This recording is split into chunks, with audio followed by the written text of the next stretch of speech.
Is it the motion be agreed to? Mr. Speaker. I call the Honourable David Parker. Thank you, Mr. Speaker. Can I begin by thanking the Minister for his speech and saying that I agreed with much of what he said in his speech. The Labour Party agrees that it's appropriate that we have fiscal responsibility legislation. We think that New Zealand has done well since New Zealand had high levels of debt when Nationals Mr Muldoon left, or the Right Honourable Mr Muldoon left office, with New Zealand having amongst the highest government debt in the world, and $1.05 of the tax that was collected off New Zealanders was being spent on interest, and that amount on the then track was heading to $1.04 if New Zealand's government finances had not been brought under control.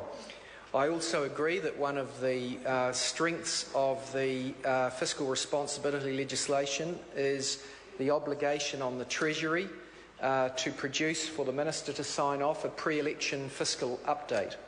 I also agree we should be striving to do better on all of these things over time, and I think it would be wrong if I did not note what I thought was a pretty sloppy piece of work by the Treasury at the last election in respect of allowing the government to book the proceeds of asset sales in the pre-fu without accounting for the loss of revenue that would flow to the Crown as a consequence of the dividends flowing from those assets that were sold going to someone else other than the government, i.e. the Treasury allowed the government to book the proceeds of asset sales without making any allowance for the loss that would accrue to the government following the sale of those assets, and it wasn't until subsequent budgets that the Treasury was forced to admit for the first time that the loss from the sell-down of the state-owned enterprises would increase the government's budget deficit by about $100 million per annum, because the rate of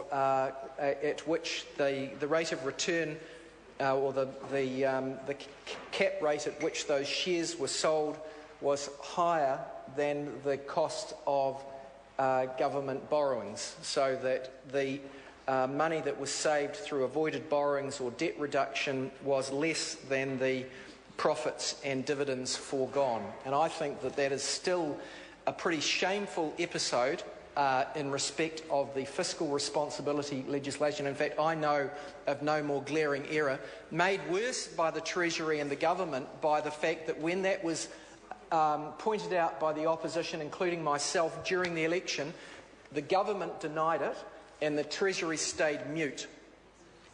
And I think that that was pretty poor governance in New Zealand under the existing fiscal responsibility legislation. Having said that, it is basically good legislation, but at one level it is motherhood and apple pie. You know, we used to have all these books that were around. I think it started with DOS for Dummies and then Windows for Dummies, Excel for Dummies, and it looks like this bill is a bit like fiscal responsibility for dummies.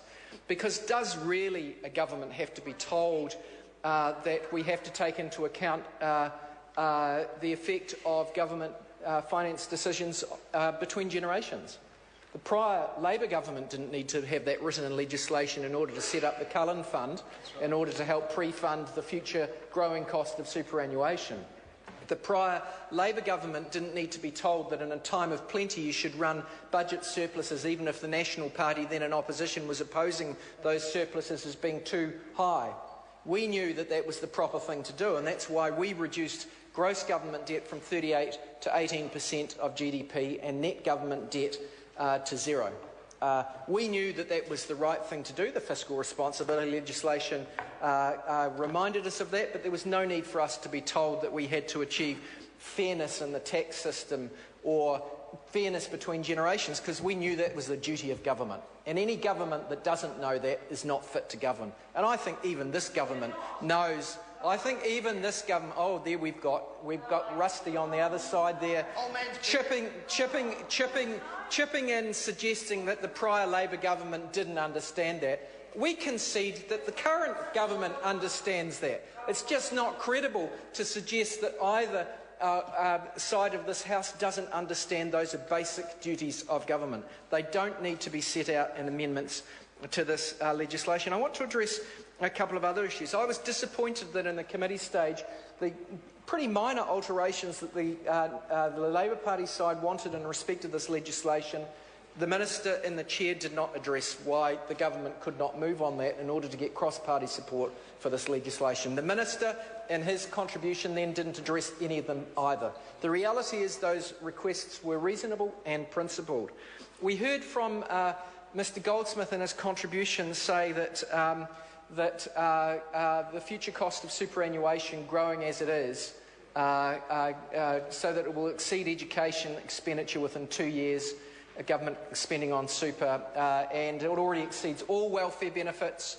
That's for the unemployed, for the unwell, plus the accommodation supplement, plus the working for families tax credits. Super already exceeds those in total. And he said, oh, it doesn't require to be addressed. Well, I was at a meeting the other day on superannuation at which Mr Goldsmith was there, and the same question was put to us on the audience. And he was very careful in his words. He didn't completely diss the government, but neither did he make himself a fool in front of that audience. What he said is some future government will have to address the issue. Just not national. Just not national. Head in the sand, denying what is probably the biggest cause of increasing government expenditure outside of health. Health costs are more unavoidable than harder to change than the age of eligibility for superannuation. So I thought that there was an example of where Mr Goldsmith is thumping his chest in this House as to being unnecessary. But when he's speaking to actuaries, from people from the savings and superannuation industry who know these issues as well as he and I, if not better, he took a different tune. Mr Speaker, another issue that he said that Mr Goldsmith raised in his contribution, he said that because of the prior Labor government putting up the high tax, the tax to 39 cents in the dollar for higher income earners, there was a tax wedge between the trust rate and the highest income tax rate that led to tax avoidance, and that had not been fixed by our government. Both of those propositions are true. I accept both of those propositions, but you fix that by not letting trusts be used for tax avoidance. Trusts have got a very proper role in society, but it should not be as a tax avoidance vehicle. Now, the answer to the government in respect of all of these things is just cut taxes for the wealthy. That's not a solution. The wealthiest people were avoiding tax through trust structures, and those loopholes should have been closed.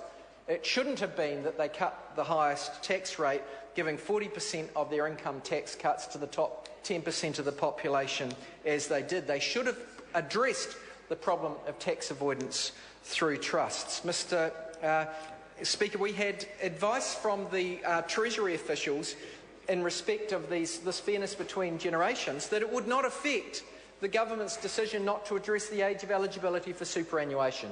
That shows you that, as Mr Cosgrove said, the Honourable Clayton Cosgrove said in his contribution, that this legislation is pretty meaningless. It is window dressing. We here have David Bennett. Now, David Bennett, in his contribution, he made a similar intervention on the second reading, and I had at that time said that the proposed spending cap that was originally a part of the confidence and supply agreement with ACT, that was the progenitor of this bill, was nonsense. And I said that those sorts of fiscal caps were ridiculous and caused problems overseas, and he said I was talking rubbish.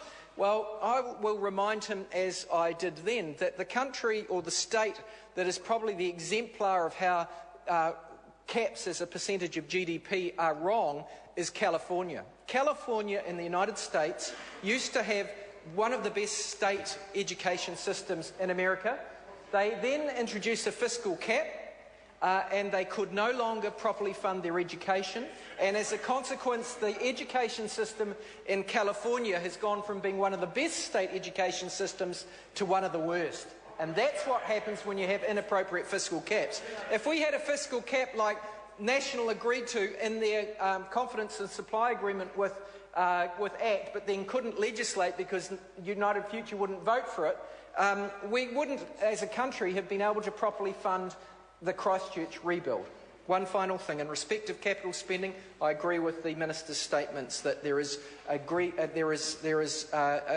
more work required to better and more transparently deal with the capital spending and capital assets of the government. Mr Speaker, last point, monetary policy in New Zealand.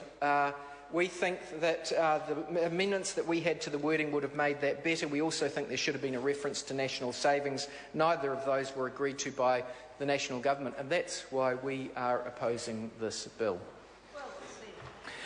I call the honourable member Paul Goldsmith. Thank you, Mr Speaker. I'm very disappointed that